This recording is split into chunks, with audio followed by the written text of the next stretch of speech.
Ahora. Ahora sí. Ok, bueno, tarde ya a todos. ¿El audio está saliendo bien? Sí. Ok. Vamos a cambiar un poco el giro de las interesantes presentaciones que hemos visto, de giro un poco más blando, algo de hueso con la intraviana. Les voy a contar un poco más de la experiencia que hemos tenido nosotros. Quizás les llame la atención que con mi aporte presentando acá, pero en el desarrollo de la presentación les voy a ilustrando algunas cosas como generalidades de su plan de negocio, necesidades, la historia especialmente, los casos clínicos y algunas reflexiones finales.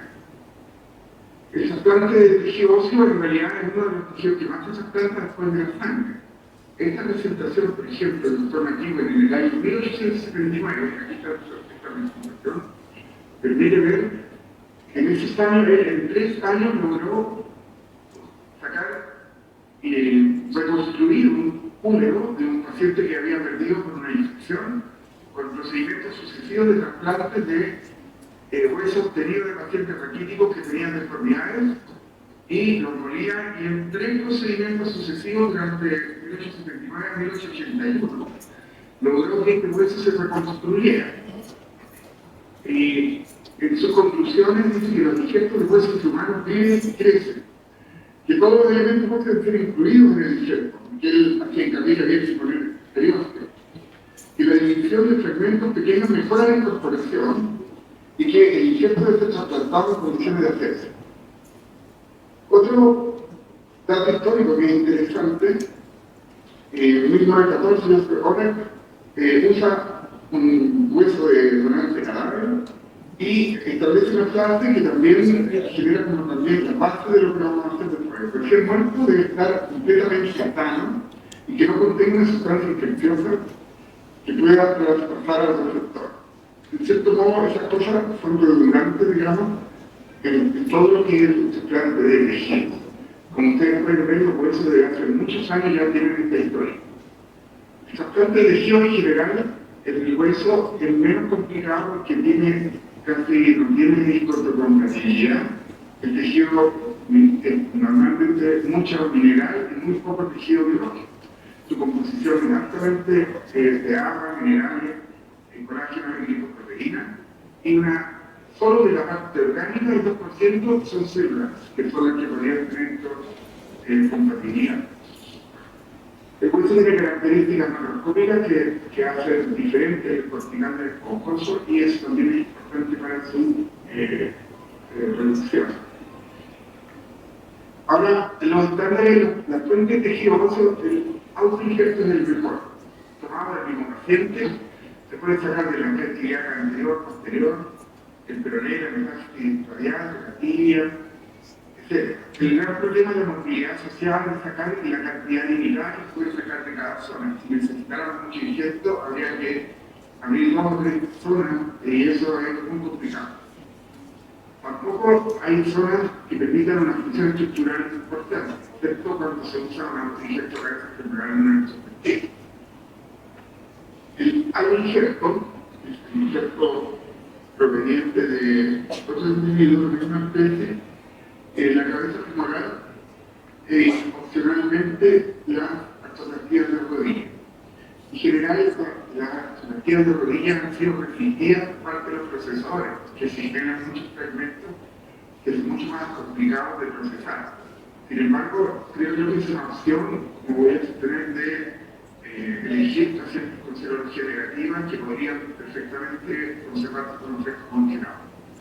El otro es el donante cadáver, que es algo que todavía no está en proceso en nuestra unidad, y la muerte encefálica y el paro cardiorrespiratorio, pero tenemos la posibilidad de los procuramientos de órganos ahora en la actualización de la norma que podamos empezar a hacer.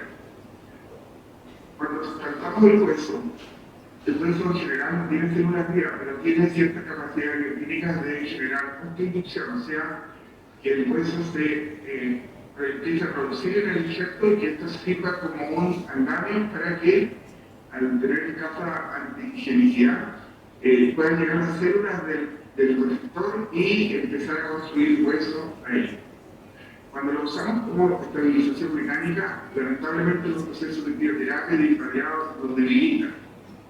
Y esto es una problemática que quizás con el avance tecnológico lo vamos a resolver de otra manera. ¿En qué usamos hueso? En general es un proceso de destrucción. Cuando el cuerpo en general está remodelando el hueso, cuando hay un proceso que acelera la destrucción, se produce osteolisis y se van produciendo debilitamientos de la estructura del hueso. Esto puede producirse por tumores, infecciones, reacciones a partículas, etc. Y también, debido al aumento enorme de las artropatías, que han sido enormes soluciones para los problemas articulares, con el tiempo las artropatías van generando desgastes que el cuerpo los desconoce y los transforma en elementos extraños, y de alguna manera la reacción de rechazo de esas partículas va a generar una felicia alrededor del implante de que de alguna manera va debilitando y puede provocar el fallo del implante. Y también los procesos osteolíticos benignos que van generando debilitamiento en el hueso, de manera que se pueden producir fracturas, etc. Por lo tanto, hay muchos espacios en donde necesitamos hueso para poder estabilizar y resolver los problemas de osteolisis que se producen. Ahora, estos tienen el hueso en realidad tiene una capacidad limitada de regenerarse. En la fractura se regenera como tejido óseo. Sin embargo, el efecto es muy grande y ahí es donde tenemos que trasplantar hueso. Aquí, por ejemplo, podemos ver un déficit óseo en un caso de una fractura en el que utilizamos un injerto y junto con la placa estabilizamos. Les voy a hablar un poco de la historia del banco de hueso porque es muy interesante, porque resulta que cuando yo hice la beca en el año 1990 en el Instituto Traumatológico, como pueden ver, nuestra historia es un poco larga. El doctor Gassic, que estaba a cargo del instituto, me pidió que me hiciera cargo de ordenar un poco el sistema que ellos tenían.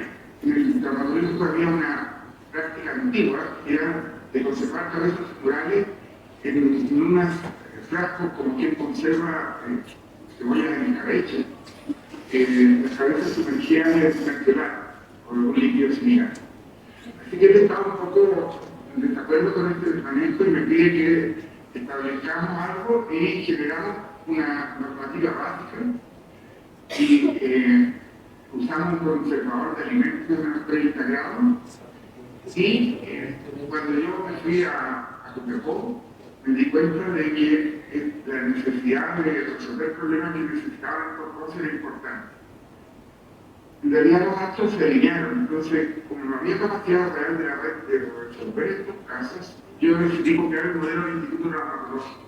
La verdad es que no era difícil, porque ustedes pueden ver acá, estas dos páginas que las encontré en mi viejo archivo, falta una hoja acá, eran todas las normativas del banco de huesos que se llamaba. Estos son protocolos de original.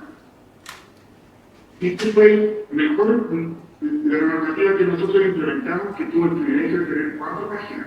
Ya parecía realmente algo mucho más desarrollado, pero si ustedes lo comparan con lo que tenemos hoy, es realmente precario.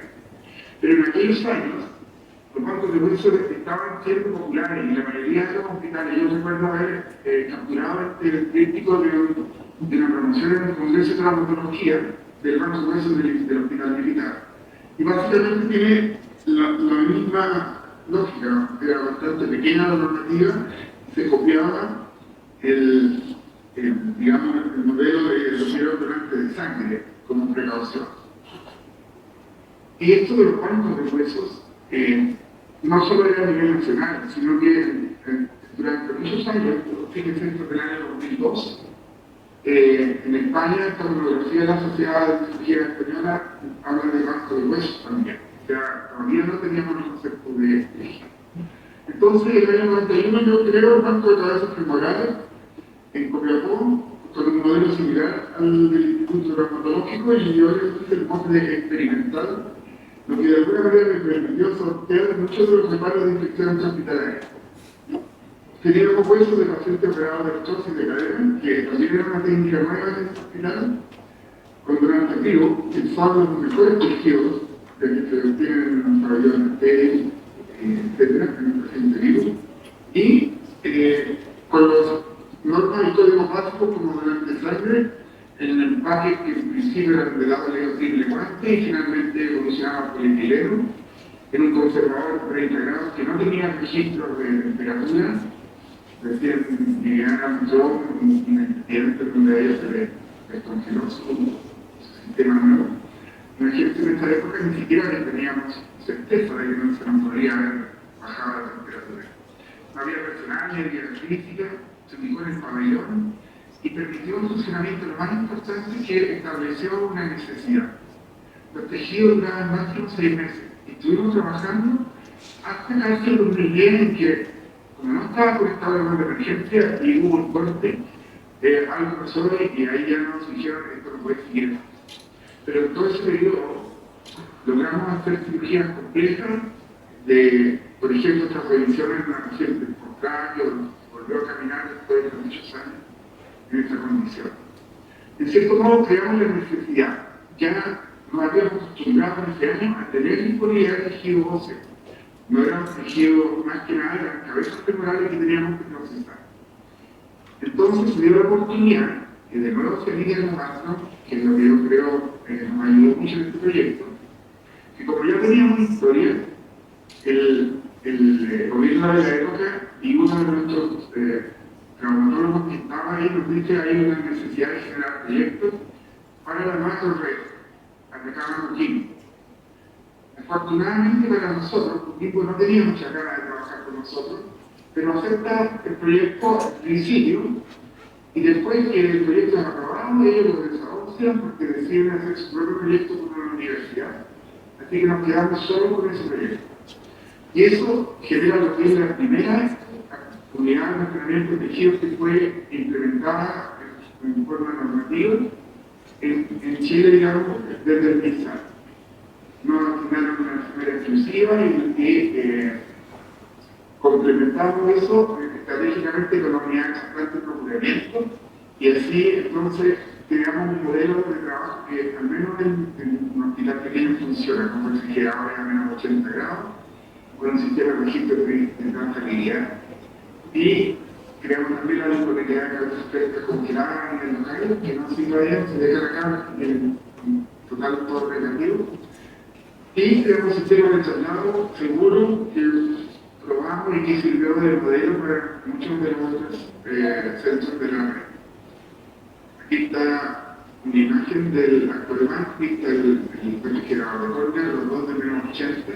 Empezamos a, lamentablemente, como se dio en todas las presentaciones, esta área todavía no existe tanta flexibilidad y estamos en una planificación transitoria, estamos alojados en el pabellón ambulatorio.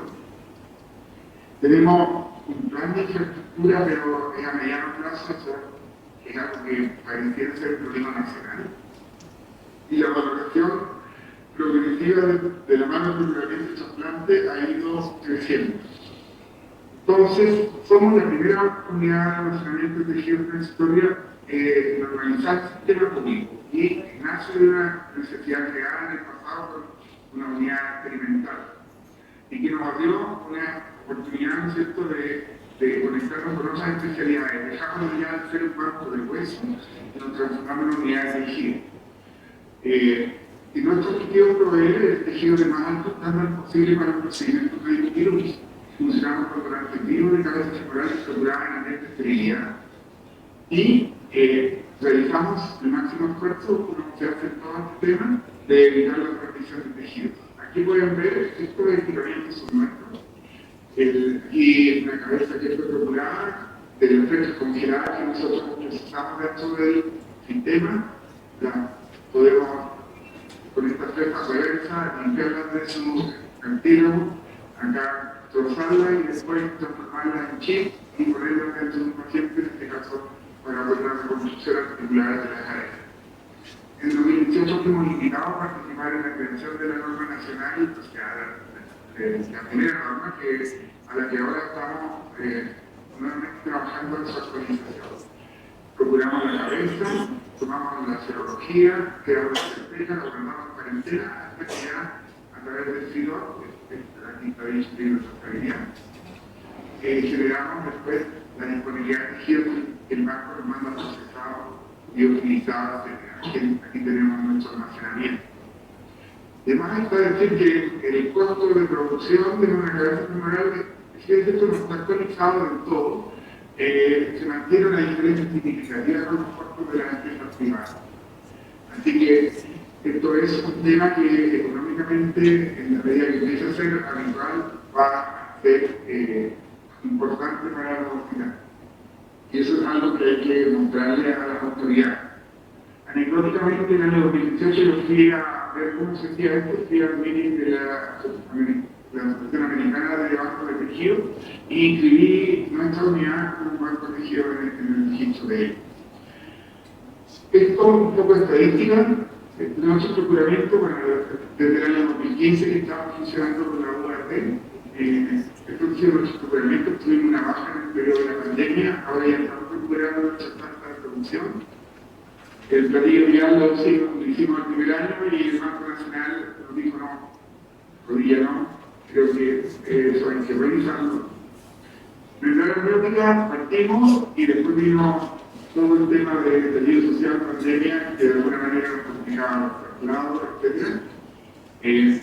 Tenemos todo para hacer, pero después de la pandemia, el pensionado al hospital que nos proveía de pacientes programables durante la aeronáutica, y ahora dependemos de la urgencia y eso ha sido muy complicado. Un programa está listo para reiniciarse, pero falta una coordinación mayor. Y nuestro programa estrella es el de Corner, que de alguna manera partió recién y ya llevamos 4 Corners procuradas, todas validadas.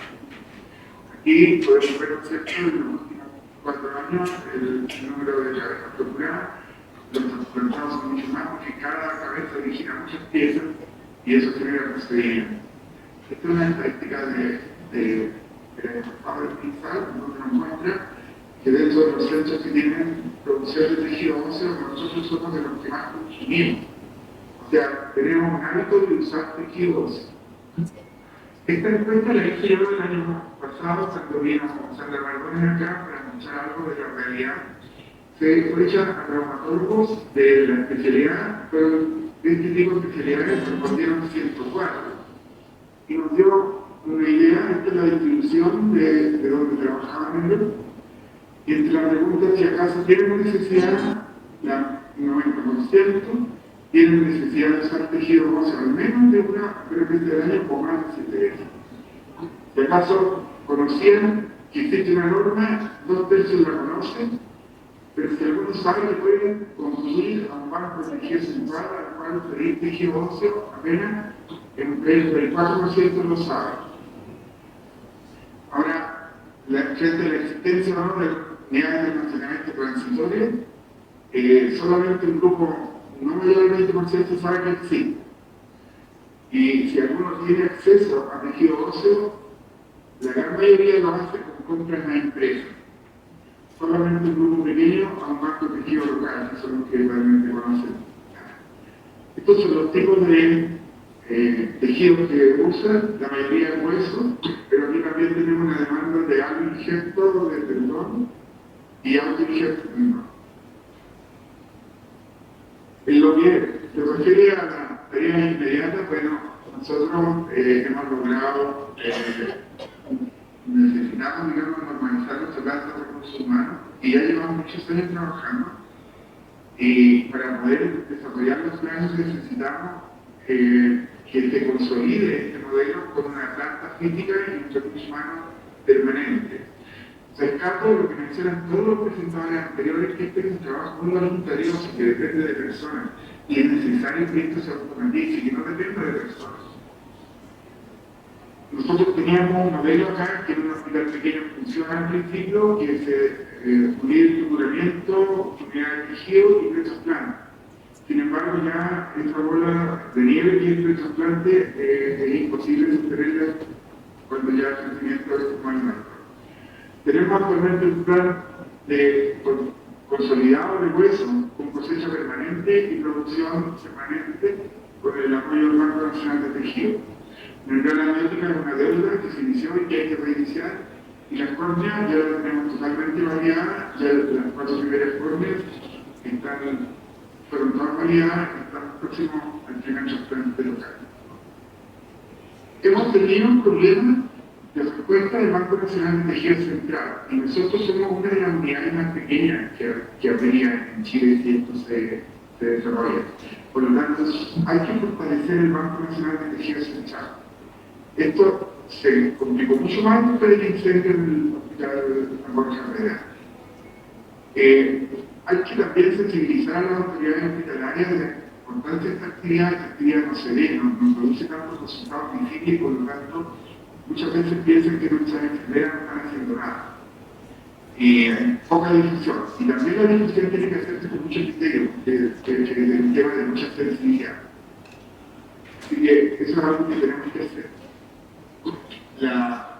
Según el Banco Nacional de Tejido, estaría en un proceso de recuperación, por lo que tenemos, espero, con estas actividades, el Ministerio logre, digamos, tener más recursos y establecer la dependencia completa del Banco Nacional de Tejido desde el nivel central y no a un servicio de salud, como está actualmente.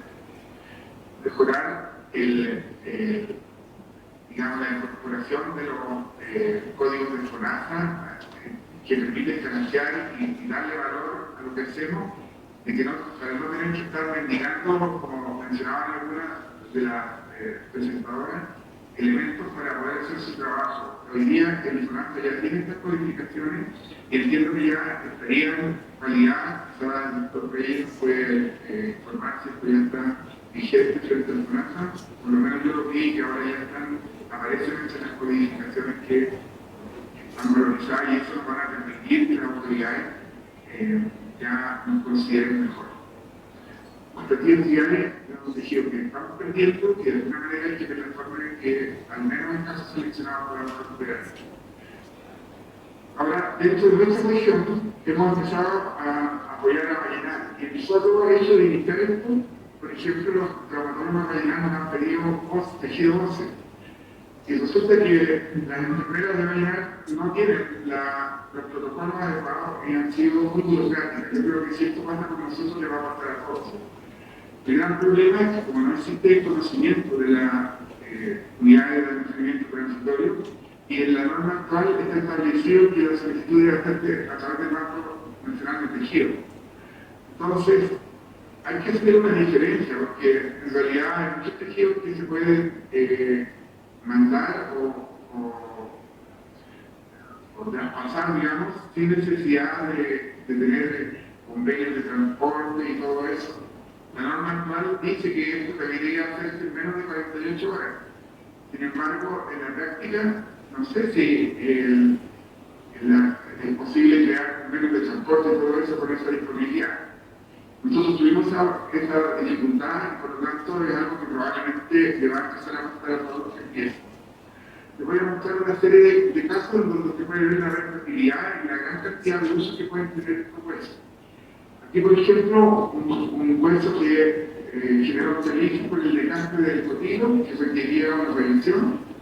Nosotros pusimos una nueva prótesis y esta zona que en este vaso fijo le pusimos un injerto de hueso y aquí pudimos ver en el tiempo como esto, que le faltaba tejido, se incorpora y permite, digamos, dar una mejor vida de esta prótesis. Esta cadera, esta proteína, es colocada con un injerto en el fondo que permite su estabilización. Este quiste óseo que está quebrado, lo estabilizamos y lo rellenamos con injerto para su nueva recuperación. Esta pseudoartrosis del húmero, un hueso que por alguna razón nos pegó, le comprobamos, le pusimos un injerto de tejido y la nueva placa y finalmente pega. Acá en el fémur lo mismo, fracturas complejas del fémur, la placa no es capaz, el hueso no es capaz de generar por sí solo suficiente hueso, lo operamos, ponemos una nueva placa y aportamos un injerto con líquido y esto pega. Por ejemplo, acá, un calcáneo, está unido, se reduce, se coloca injerto, se estabiliza y funciona. El codo, como pueden ver, es muy versátil esto. fractura impactada del codo que al impactarla es difícil de estabilizar y utiliza un trozo de injerto con un par de tornillos se estabiliza y funciona. Una prótesis de cadera también gastada que tiene transfusión ósea, la cambiamos y la rellenamos con injerto corrigiendo la posición. Una fractura de útero, enorme cantidad de variables de uso. La reducimos y a pesar de ser una fractura compleja que puede generar necrosis vascular, después de un tiempo el hueso se injertado se integra y funciona. Quizás una de las indicaciones más ampliadas, la fractura de planilla biliar con gran rendimiento en el que el uso de injerto permite que esta estabilización se sostenga en el tiempo y funcione. Otro caso, ustedes pueden ver la importancia de este uso. Esto ya es algo más rebuscado. Un paciente al que se le hizo un salvataje de la pierna con soporte óseo. La dificultad de este procedimiento es que pegue al final. Y aquí está con un procedimiento que se llama máster porque tuvo una infección. Se le coloca cemento y después se le corta el injerto y el paciente pega. Lo que dije al principio, de que la estructura del hueso se pierde con el procedimiento de conservación, ya sea irradiación o congelación, ha motivado y ha logrado que la tecnología en alguna medida empiece a competir con nosotros. Ya hay tejido óseo hecho de metal trabecular, que de alguna manera no ha permitido resolver esta requerida estructural. Sin embargo, igual no tiene la posibilidad de recuperar el tejido. Son un complemento para lo que hacemos. En realidad, es súper difícil para mí tener una historia tan larga, resumir todo lo que hemos hecho, pero sí les puedo decir que los bancos han evolucionado mucho. El control de calidad y la trazabilidad que tenemos hoy permite que tengamos certeza de lo que estamos haciendo. Sin embargo, compramos mucho tejido afuera, pero yo me pregunto, ¿habrá suficiente control sobre la trazabilidad? Creo que es un tema que hay que plantearse y hay que verificar si realmente es así.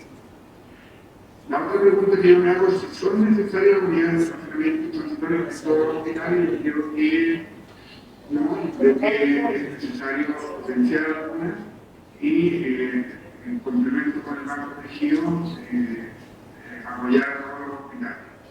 Sin duda, en la deuda de la discusión de los tejidos óseos a nivel nacional, es importante que tengamos esa deuda presente para poder en el futuro digamos, tener capacidad de respuesta frente a las demandas que van a surgir. Y sin duda eso va a significar un ahorro de recursos para el Estado. Hay una burocracia al contra en lo que significa, por ejemplo, apoyar a los hospitales para llevarles tejido. En el caso de Vallenar fue un poco anecdótico, porque se le dijo a los médicos dijeron que iban a trasplantar hueso y el anestesista pensó que era un trasplante de órgano. Y pidió todo tipo de resguardo y pidió que nosotros pudiéramos llevar esto por una cajita y tuvimos que llevarlo en un contenedor como si fuese tejido con cadena fría, etc. Fue un poco emocionante lo que ocurrió. Pero es una muestra de lo que sucede cuando no hemos difundido adecuadamente lo que hacemos. Los tejidos enrollados y liofilizados requieren el mismo trato que tienen los de cadena fría, pero tienen que manejarlo bien para que no haya este tipo de situación. Una última mención, el equipo nuestro, como pueden ver, el pilar son estas 3 personas que están acá y Hulda Lillo, que ya no está de la unidad, pero fue la precursora y la que empujó en sus inicios. Pero está aquí en esta foto, como ven todo el trabajo. Aquí en las actividades de difusión que generalmente hacemos. Gracias por tu oportunidad y por una muestra del fenómeno de los que venimos en la sociedad de El aplauso del doctor Claudio Ramírez, que nos amplía sobre el procuramiento y uso del tejido óseo. Muchas gracias, doctor.